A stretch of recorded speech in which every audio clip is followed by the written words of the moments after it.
우리가 살아가는 삶은 광야의 삶입니다. 바다를 항해하는 것과 같습니다. 그런데 이 항해에 우리가 혼자서 노를 저어가는 것이 아닙니다. 성령님이 함께 하시면서 바람이 되어 주십니다. 우리 앞에서, 우리 뒤에서, 옆에서 우리를 밀어주고 도와주고 계십니다. 아멘. 그런데 이 광야에 마귀, 사단이 있습니다. 이 자의 존재 목적은 시험입니다. 이간질입니다. 서로를 의심하게 만들어서 관계가 나빠지게 만드는 것이 이 자의 취미입니다. 그런 방식으로 세상의 모든 것을 조정하려고 합니다. 로마 속담에 divide and rule 있습니다.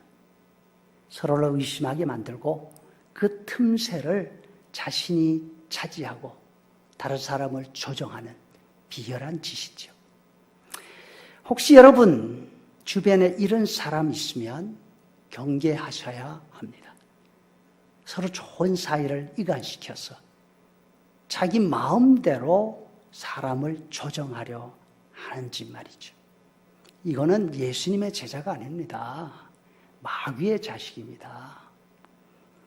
서로를 이간질해서 마귀의 최종 시험 목적, 서로를 이간질하는 마귀의 최종 목적, 그것은 서로가 멀어지게 하는데 특별히 사람과 하나님을 멀어지게 하는 것입니다. 즉 사람들이 하나님을 의심하게 만드는 것이죠.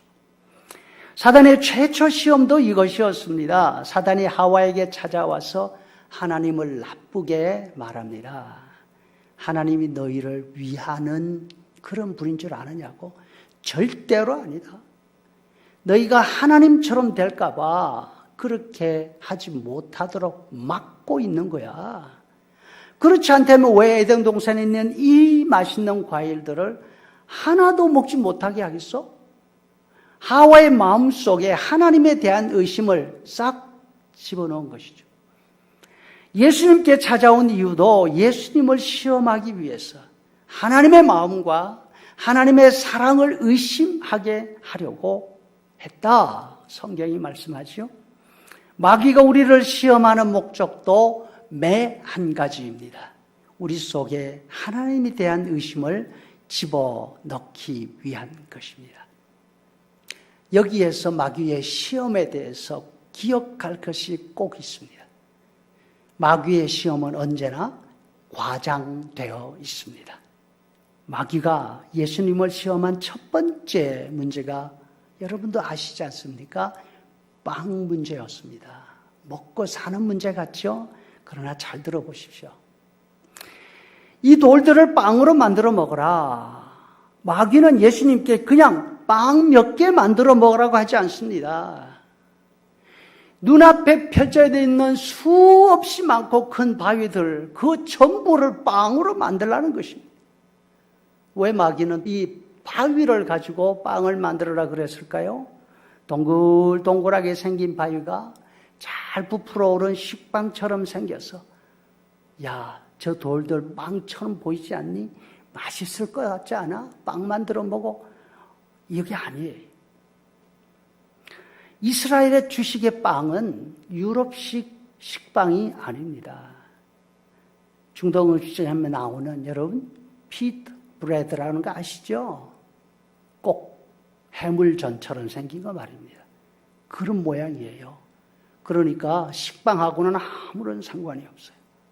또 생각할 것은 구약 성경 어디를 봐도 어느 선지자나 누가 돌을 빵으로 만들어 먹였다 혹은 먹었다는 기록은 없습니다.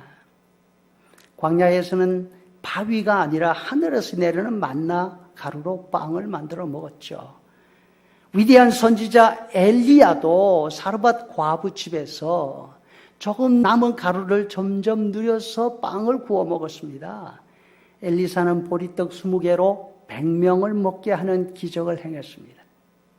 그런데 돌로 빵을 만든 일은 없습니다. 들판에 널려있는 큼지막한 바위를 빵으로 만든 자가 없을 뿐 아니라 예수님이 아무리 40일 동안 굶었다 하더라도 그렇게 많은 빵이 필요한 것이 아닙니다. 마귀가 지금 하는 말의 뜻은 뭔가 하면 네가 하나님의 아들이면 성경 나오는 어떤 위대한 인물도 하지 못한 그 일을 네가 하라는 것입니다. 마귀의 시험은 언제나 이렇게 허황됩니다. 현실 감각이 없습니다. 에덴에 잘 살고 있는 하와가 하나님처럼 될 필요가 어디 있었습니까? 하나님처럼 되고 싶어 하는 것은 허황된 것입니다. 아무런 필요가 없는 욕심이었습니다. 광야에 있는 이스라엘 백성들이 먹는 문제를 가지고 불평한 것 같죠? 잘 보십시오. 이스라엘 백성들이 먹을 것 놓고 불평한 시기는 애굽을 떠난 지 불과 한 달 반 지났을 때였습니다. 저들에게는 수많은 짐승들이 있었습니다. 이 사람들은 정말로 양식이 떨어져서 굶주림에 시달리다가 하나님을 불평한 것이 아닙니다. 저들의 말을 들어보면 가마 곁에서 먹던 고기가 생각난다는 것입니다. 그 다음 불평에는 보니까 기가 막힙니다. 생선, 참외, 수박, 부추, 파, 마늘 이런 것이 땡긴다고 불평합니다. 여러분, 배고픈 사람은 이런 거 찾지 않습니다. 마귀가 시험에 이용하는 도구는 우리들의 궁핍한 여건이 아닙니다. 우리들 속에 도사리고 있는 욕심입니다. 우리말 속담에 말 타면 뭘 두고 싶다고요? 종 두고 싶어 한다. 그렇게 합니다. 예수님에게 온 천지에 깔린 돌들이 다 빵이 되는 일, 왜 필요하겠습니까? 아무리 생각해도 도무지 필요가 없습니다. 그런데 그것이 내 경우가 되면 생각이 달라집니다. 많으면 많을수록 좋게 여겨집니다. 나는 이런 것을, 이렇게 많은 것을 가지고 있다 자랑하고 싶어집니다. 바로 이런 우리들의 생각을 마귀가 노립니다. 이용합니다. 시험합니다. 이 미국 땅에 살면서 정말로 일용할 양식 때문에 시험에 드는 사람들 거의 없을 것입니다. 그런데 내가 보는 경우에는 정말로 살기가 힘든 분들은 시험에 들기보다 오히려 더 간절함이 더해집니다. 힘든 일들을 만날 때에 함께 나누고 같이 기도하면서 하나님께 매어 달립니다. 그때마다 하나님이 채워주십니다. 전도사 시절 정말로 어려운 분이 계셨습니다. 아이들이 넷이나 되는데 직업이 없습니다. 장사를 하고 싶은데 미천이 없습니다. 조그마한 행상을 하나 마련해서 고깃간을 차렸습니다. 냉동고 꿈도 못 꿨습니다. 냉장고도 없습니다. 냉장시킬 만큼 고기 살돈이라도 있으면 좋죠. 그러면서도 교회에서 고기가 필요하면 자기 행상에서 가장 좋은 것으로 늘 가져왔습니다. 얼마나 안타깝습니까? 기도할 때마다, 기회가 될 때마다 같이 기도하고 또 같이 기도하자고 권면했습니다. 그러던 중에 작은 가게를 마련하게 되고 그 가게를 사고 이렇게 하면서 비즈니스를 조금씩 키워갔습니다. 아주 오랜 후에 그분을 만났습니다. 이젠 그 교회 은퇴 장로가 되어 있었습니다. 목사님, 저 알아보시겠어요? 하면서 다가오는 그 모습에 눈물이 났습니다. 여러분, 정말 어려운 분들은 이렇게 합니다. 성도 여러분, 마귀가 비현실적인 것으로 시험을 걸어올 때 거기에 빠지지 않기를 바랍니다.